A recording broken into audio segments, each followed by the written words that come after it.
Asher and Penland on W4CY Radio.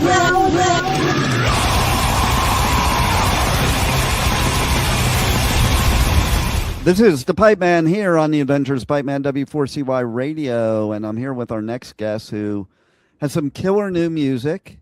I love it. I was listening to a new single, Silver Tongues, and everybody needs to check it out.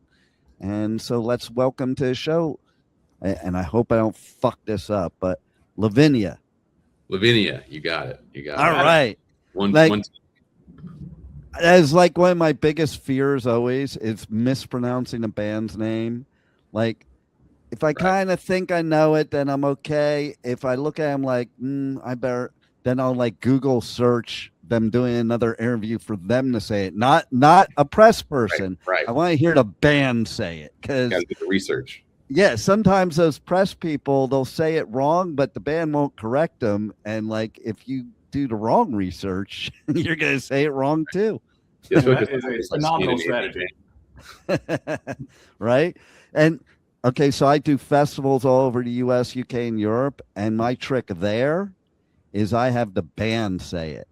Like, so, because you're doing one after another, so sometimes you don't really have time. So I'll be like, I'll announce me and I'll say and I'm with, and I'll give them the mic, and then I know I won't screw up the band name, because to me, as a press person, that would be the most embarrassing thing to do. Like, the only thing that would be worse is if you were not a metalhead and didn't know metal music and you're interviewing metal bands. Yeah, I'm sure they're unique, I guess. I've seen it a lot of times too, and it's like you can see the look in the band's eyes, like, "Oh, come on, really?" Like, and that's me. I won't take an interview unless I like the music. Like, how can you promote somebody's music if you don't like it or don't know it? You know. Well, good to hear we made the cut then, because see, you definitely made the cut. So let's start off with, for the listeners that don't know much about you, how would you guys as artists describe your band? I don't mean in some, genre specific bullshit, because it's so ridiculous nowadays. I kind of like to hear what the artists, how they, would paint the picture of what their music is. For sure. Well, I guess I'd say it's kind of, at least the more recent stuff, it's like epic, somewhat symphonic metal. Our singer does like the operatic, high singing, but we're trying to make it a little bit more accessible to the mainstream. So we got the heavy riffs are kind of first and foremost, and then like the operatic stuff kind of sprinkled in on top. So think like more mainstream-ish, like Disturbed perhaps sounding with a more epic. Except it's more disturbing. It's more disturbing than disturbing. Which in metal, that would always be a compliment. Yeah, we'll take it. I'll take that. Yeah. Right. So I love the fact that first of all, you said opera, and you are kind of a symphonic metal band.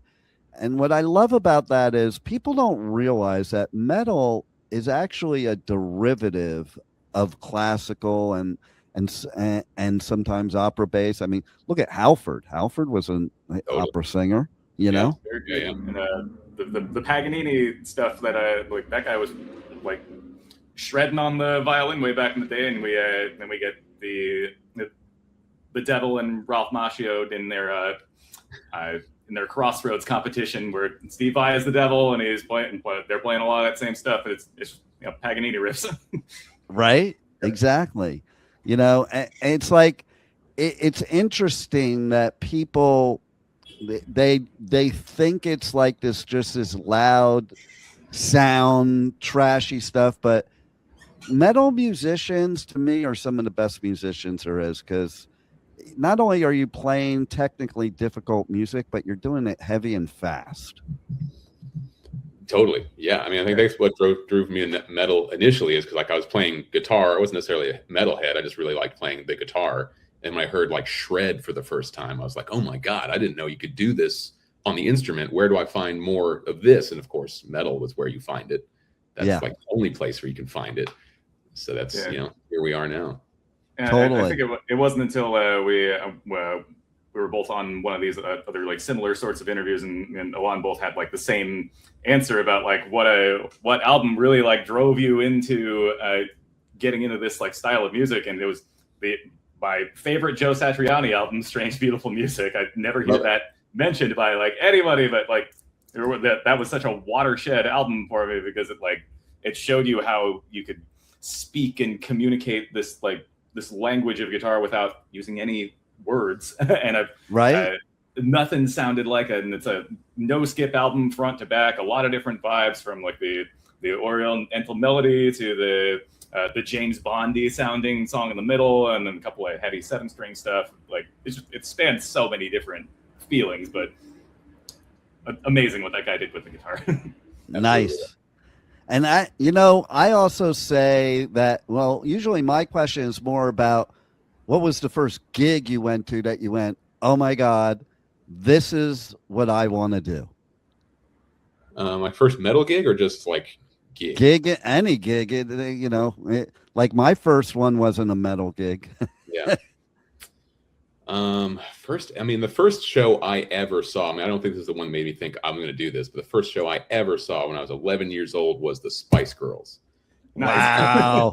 That is so metal, and I have a funny story to tell you about that, but that is so cool. I like that. 11 years old with my mom seeing the Spice Girls. But in terms of what I think made me want to go that route, I think it might have been Joe Satriani. When did I see him? I was like 17, I think.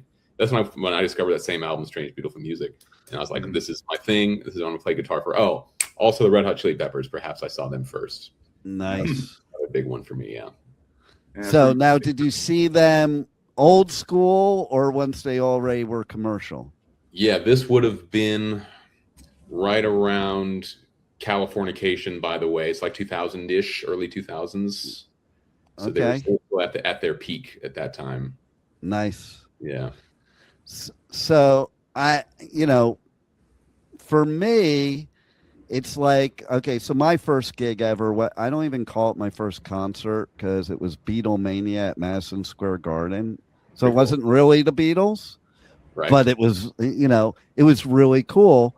And then my next concert after that was Journey with Loverboy. Oh, nice. That sounds phenomenal. Right? Yeah. And that... Still? What? Steve Perry was still singing? Yeah. That was 1979. Okay, hell yeah. Okay, and then, so I'm originally from Jersey. My dad moved me to California in 1980. If you can imagine the best time to be a teenager, move into the Sunset Strip area. Oh my God, yeah, that was the day for it, for sure. Oh my God. Last night. So the first club gig I ever went to, which really I was into music, I was into metal before that, but this just brought me into the scene, was at the Roxy, Motley Crue, before they had an album. They weren't glam yet. They were horror punk, and they were trying to light the Roxy on fire to bring Satan in. And I was sold. I was like, I'm never going to a real concert again, man. And I started going to clubs on the Strip, the Troubadour, the Country Club in Reseda, all the places, the infamous 80s LA places, like every Friday and Saturday night from that day on. And it is funny too, because I think about now when I'm in LA and I go to the Rainbow, I'm looking at somebody at the door IDing everybody. I'm like, how did I get in there when I was 13 years old? Oh, yeah. I was walking in with Motley Crue, and stuff like that.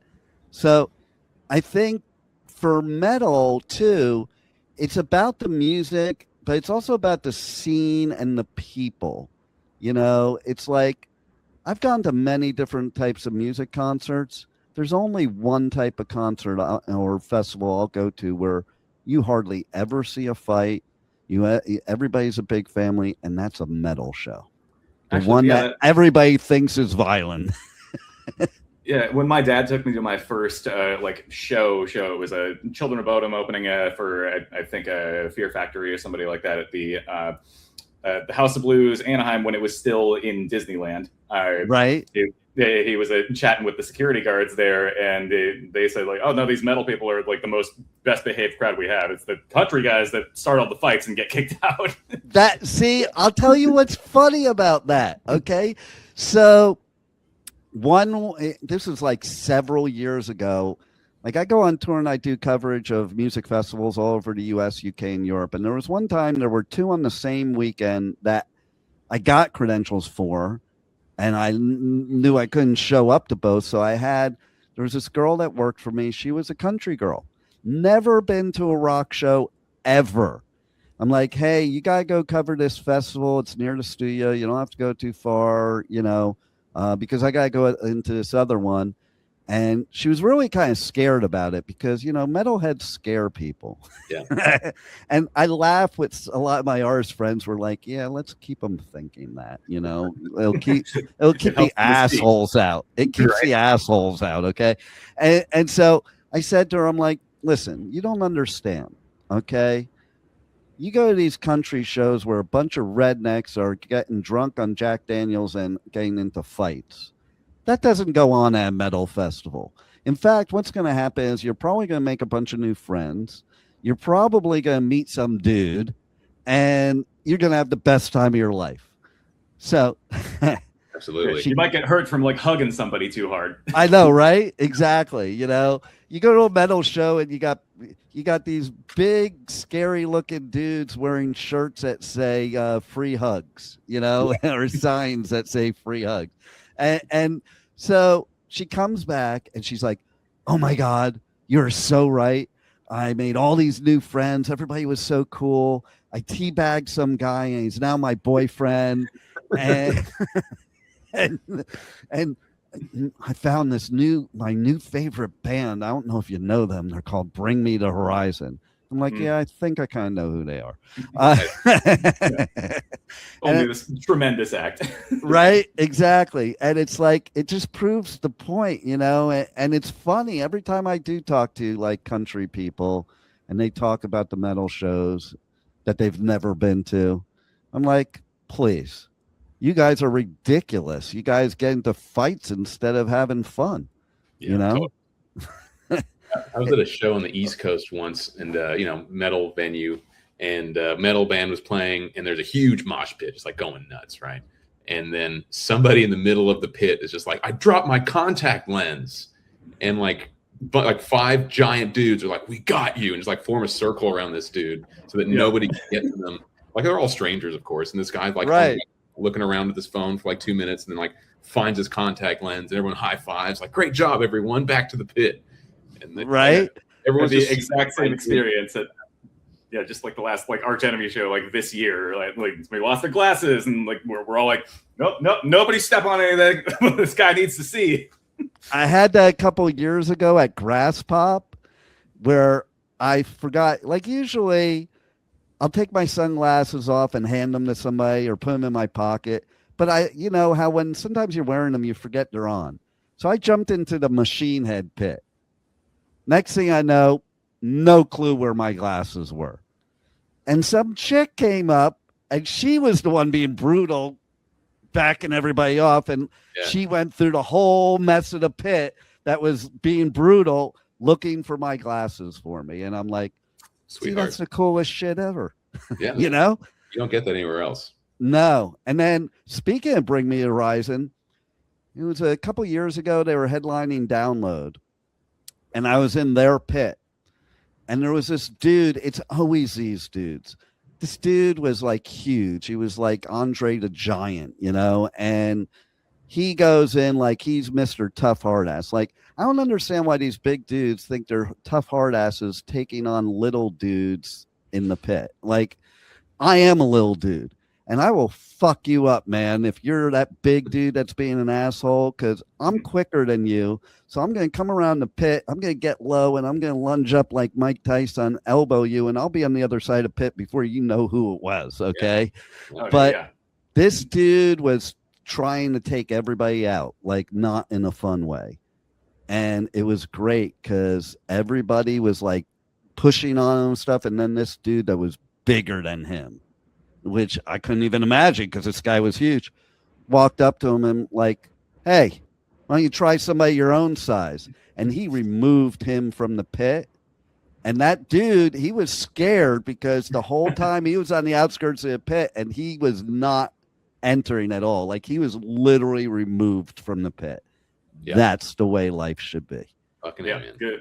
Yeah, and I have been absolutely rocked by like dudes half my size in the pit. Like the bigger you are, the harder you fall. Hell yeah! I remember being a teenager and one of my best friends. He was a big dude. He never had been in a mosh pit before, so he decided to do what a lot of big dudes do.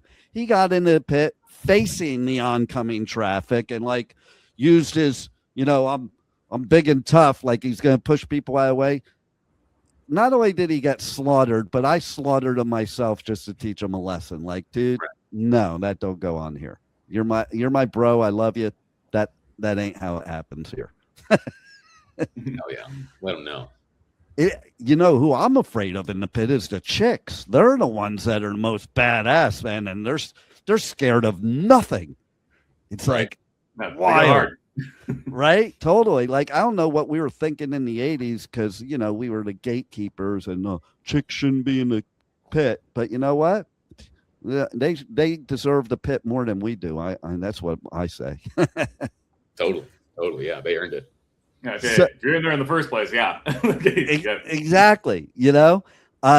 So tell us a little bit about, I like what you're doing with the new music. You're dropping like 4 singles separately, but there are 4 different vibes of the band, which I love that nowadays too, because like sometimes some of the subgenres, I think they're using like an algebraic equation to create metal music. Like I can't believe that when I was a kid, everybody used to say to me, "Oh, that music just all sounds the same." And I'd be like, you don't know what you're talking about because it didn't. Now it does a lot of times. So it's like, usually I can tell any band. And sometimes now it's like, which band is that? Like, because it's the same riffs, it's the same style. So I love the idea that you're making 4 different songs that are different vibes of the band. I love that. Sweet, man. Yeah, appreciate that. Yeah, they're all kind of written separately. So like some of those songs were written years ago, and then some of those songs were written like the week of. Like I joined that band thinking that there were already songs written for these studio sessions they had booked, then realizing like the day before, oh no, there were no songs. They just booked studio time and then hired me. They're like, "Hey, you got songs, right?" I'm like, shit, no, I don't have any songs." So let me write some real quick. Yeah, I'll write them real quick. There was the last one we're going to release was written half in the studio on the day. So it was like kind of spur of the moment. I love that. Some of those are the best songs, though. The ones that bands write like day of while they're in the studio, they're writing it. Yeah, and you got to write them quick because studio time ain't cheap. So it's not. And sometimes we work best under pressure. Like I might have like a year to do a thing, but I'm like, yeah, I'll think about doing it and have some like sketches in my head, maybe if I think that far ahead. But then, comes crunch time, like, oh, shit, I actually need to do this now and make it good. Yeah. Well, that's like me too. Like if I do voiceovers, 90% of the time, first take, one and done. If I don't get it done the first time, it takes me like 20. Because then you're overthinking it. Yeah. Like first time you just get on, do it. And like, okay, that's perfect. After that, you're just like being super analytical against yourself. Mm-hmm.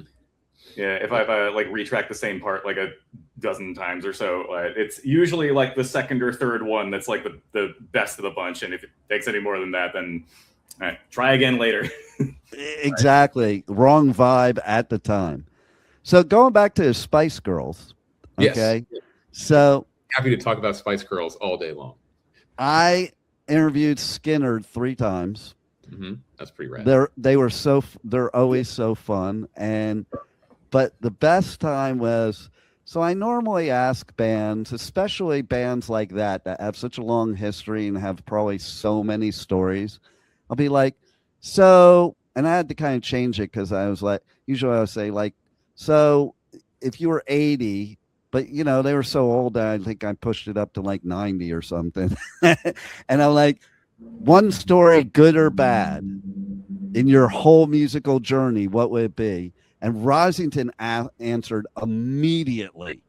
And he's like, oh, when we had sex with the Spice Girls backstage. And then he goes, wait, edit that out. Don't let that air.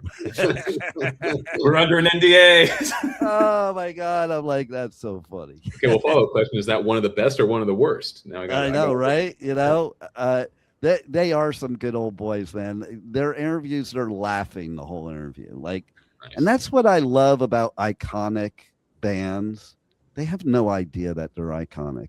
Rock stars that are really rock stars have no idea they're a rock star, and they never tried to be a rock star. They're just musicians, you know? And that, I think, is the difference. If you go to try to be a rock star, first of all, there is no such thing anymore. Second of all, you probably suck. You know? I've had this exact same sentiment when I've gone to like festivals and like bigger shows and stuff. Even the bands that will play it, they'll do their set and then they'll get off stage and you'll see them in the crowd like the whole time. Michael Stahn from Dark Tranquillity is like a perfect example of this. He's in like a dozen different bands and they're all really active, and every time he's not on stage, I see him in the crowd, like if not front and center, then like towards the periphery of the pit or something, and just like locked eyes on stage, just having a ball. That's the way it should be. You should be a fan first, you know. I've had those experiences a lot of times at festivals. I kind of laugh because, like, example, one time I was sitting watching a set with Chris Motionless, but he didn't have his makeup on. So I was just laughing to myself because everybody around us had no clue it was him, which I think is cool because, you know what? They're people first. They're fans first. If they're out in the crowd, leave them alone. Let them enjoy themselves. Say hi or whatever. It's fine. But, like, you know, don't act like fanboyish or fangirlish out. You know, that's their safe zone there. They're just having fun now. Don't bring up your whole catalog to like sign like while you're dodging elbows. I know, right? Exactly. You're gonna get a bad signature if you're in the pit. There's not going to be stable enough surface to write. I know, right? Exactly. So what would you say for both of you guys is one of your most iconic moments, good or bad, in your musical journey? Doesn't even have to be in this band, just in general. Iconic moments. I guess there's two that come to mind. One was when I was in junior year of high school. My band director, I played percussion in like the orchestra, and he got wind of the fact that I was into metal guitar, and he's like, there's a piece I've always wanted to do, and it was a concerto for wind ensemble and electric guitar that the dude who composed it does a lot of music for Mortal Kombat. So that gives you like some idea of like what it's supposed to sound like. And so it was like, you know, me shredding it up with like a whole, like, you know, their high school orchestra, but still an orchestra. And it was like, this is it. Like, this is the coolest thing I've ever done in my life. Nice. Which, you know, there've been cooler things since, but that was a good one. And then on the other end of the spectrum was not even a gig or anything that I did, but a band I used to be in. We got a message on Facebook from this guy who like had, I don't even remember what it was that he had, but had some like really like awful disease and like could barely walk and stuff, and wrote us this thing. And like, you know, we're like a local band in LA. This guy from Poland somehow got wind of us. And he's like, hey, I love your music. You know, it helps me get out of bed in the morning. And like, it really means a lot to me that you would like make me like, so relate to it. I was like, dude, this is the reason anyone does this, right? It's like, that's what it's all about right there, man. People for sure. So that was like 15 years ago, but that stays with me for sure. It's like, anytime I'm feeling down, it's like, no, man, I gotta do it. Gotta keep doing it. It means something to someone somewhere. Exactly. Know? Mine's in like almost exactly this same vein. It was I think it was in a thrash band I was playing with a long while ago, and I thought I'd get about it again as I kind of repeated this cycle with my other band Anubis. When the first time I was in the act and we had played our show, and somebody comes up to our merch booth, buys an album, and then asks us all to sign it. That we started with like playing some songs or having an idea that became a song, and then those songs became this performance, and we performed and meant something to this person, this face in the crowd that liked it so much and resonated with it so much that they wanted to take a piece of us home with them. And that just being included in that, and that was the first time I like was asked to do that. That made me feel like a rock star, even if it was like just a smaller venue, local show, that kind of thing. Like just nice. That, like we were saying, that connection, that's what this all means. I love it. I love it. See, and the fact that you guys, like, the expression on your face when you're telling these stories tells me how much you love what you do. Yeah, and there's a lot of musicians that don't, and I don't get it. Like, you're in the wrong business if the part that's the most fun of the business you don't look like you're having fun doing. Right. You know, when you see people on stage and they look like they're miserable up there, I'm like, that's the most fun part of being a musician. Like, the rest of it kind of sucks. You might want to get out of the business. I've had photographers tell me that it's like real tough to capture like a good like mean looking like metal shot of me on stage because I can't stop like grinning from ear to ear as I'm playing the shit, because it's like, it's fun. That's why we're here. That's why I do this. That's why you put up with all the nonsense bits of it, and like that makes it all worth it. You put up with like 23 hours a day worth of shit to play an hour set. Okay. Totally. Love every second of it. There you go. All right. So tell everybody how they can get your new song, check out all everything about you, and become a fan. Totally. Well, it's on all the streaming platforms, your Spotify's, your Apple Music's, all that stuff. The music video is out on YouTube. You can find us on Instagram at Levinia Official. That's Levinia Official. Same thing, website, LeviniaOfficial.com. All of our stuff is there. Our links are there. You can follow us on all those. You can go there, buy some merch. We got a few T-shirts. Yeah. They have to buy your merch or they can't listen to my show anymore. That's the rule. Spotify is free. It is really the rule that I have on my show, because people don't realize that's the only way you're getting to the next gig, man. Like, people, this is your job. This is how you eat. Like, support your bands that you love so that they can continue giving you the love. That's and if you like being there, you liked what we do, take a piece of us home with you. That's how you do it. Exactly. Well, I think my final question will be, since I made a big deal about it in the beginning, do you have a story of the person that pronounced your band name the worst in an interview? Pronounced the band name the worst. I don't know about interviews. Like, we've definitely been announced as weird names. I think like Levinia. Somebody said like Levinia before or something. Yeah, Levinia or something like that. I think might have been one at some point. I don't remember being called that in an interview face to face. It's usually last second, like, and welcome to the stage. Line I guess that's. I think he did that. That's why you put the banners up. You know, it'd be a funny prank to do. Like, go on tour with yourself and call the opening band Levinia. Perfect. And it's actually you. Yes. We just all switch instruments. Like another Jared Threaten situation.